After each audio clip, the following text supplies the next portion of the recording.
উসমান হাদি রহমাতুল্লাহ আলাই সত্যিকার অর্থে তিনি সৌভাগ্যবান। তিনি জুমার দিনে জালেমের আক্রমণে আক্রান্ত হয়েছেন, আবার জুমার দিনে এন্তেকাল করেছেন। হাদিস শরীফে আসছে যারা জুমার দিনে এন্তেকাল করেন তারা শহীদের মর্যাদা পান। দ্বিতীয় নাম্বার কারণ হলো, আমার জীবনে অনেক আলেম দেখেছি এন্তেকাল করেছে, দাফন কাফন করেছি, ব্যথিত হয়েছি, কিন্তু তাদের জন্য চোখ দিয়ে পানি আসে নাই। কিন্তু আমি দেখেছি হাজারো আলেম, ওলামা, খুতাবা, তোলাবা, মোমেন, মুত্তাকি, তারা উসমান হাদি রহিমাহুমুল্লাহর জন্য তারা কেঁদেছেন, চোখ দিয়ে অজস্রে পানি পড়েছেন। বড় সৌভাগ্যের বিষয়। এত ডিফেন্ড হওয়ার কারণটা কি? আমার জীবনে ডিফেন্ড হওয়ার কারণটা আমি বলছি, একটাই কারণ, তার ভিতরে আলেম ছিল। আমার জীবনে অনেক বিপ্লবী নেতা দেখেছি, এখনো দেখছি, ভবিষ্যতেও দেখব, কিন্তু তাদের মাঝে এবং উসমান হাদি রহিমাহুমুল্লাহর মাঝে পার্থক্যটা কেন? পার্থক্য হলো তার ভিতরে আল্লাহ প্রদত্ত এলেম ছিল। তিনি মৃত্যুকে ভয় পাইতেন না, মৃত্যুকে তিনি আনন্দে আলিঙ্গন করেছেন।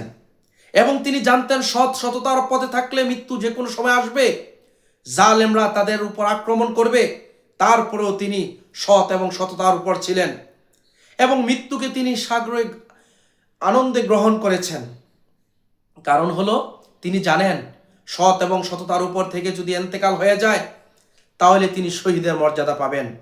আর অন্যান্যরা যারা আছেন বিপ্লবী আমার ভাইয়েরা বা যারা অতীতে ছিলেন, তারা মৃত্যুকে ভয় পাচ্ছেন। কারণটা হলো তাদের ভিতরে সেই এলেমটা নাই, সেই জ্ঞানটা নাই, আল্লাহ প্রদত্ত বুঝটা নাই যে কি আমি যদি মরে যাই সৎ এবং সততার উপর থেকে, তাইলে আমি অনায়াসে জান্নাতে যেতে পারবো, শাহাদাতের মাকাম পাবো, জান্নাতের সুউচ্চ মাকাম পাবো।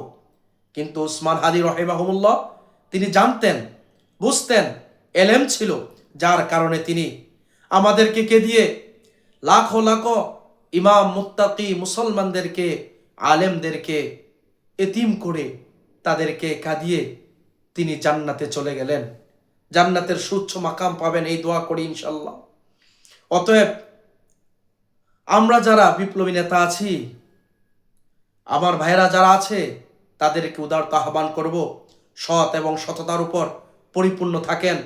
মৃত্যু হয়ে গেলেও কোনো দুঃখ নেই, কারণ সৎ এবং সততার উপর থেকে সত্য প্রতিষ্ঠা করতে গিয়ে যদি এন্তেকাল হয়ে যায়, মরার পরেই আপনার জন্য জান্নাতের সুউচ্চ মাকাম প্রস্তুত হয়ে থাকবে ইনশাল্লাহ। অতএব আল্লাহ তাআলা যেন আমাদের এই গোটা মুসলিম জাতিকে তথা বাংলাদেশের মুসলিম জাতিকে এবং বাংলাদেশের জমিনকে ইসলামের জন্য আল্লাহ পাক কবুল করেন। উসমান হাদি রহিমাহুমুল্লাহ তাআলা রক্তের বদলতে গোটা এই দেশের মুসলিম এবং দেশটাকে আল্লাহ তাআলা যেন ইসলামের জন্য কবুল করেন। আমিন ইয়া রাব্বাল আলামিন। আসসালামু আলাইকুম ওয়া রাহমাতুল্লাহ।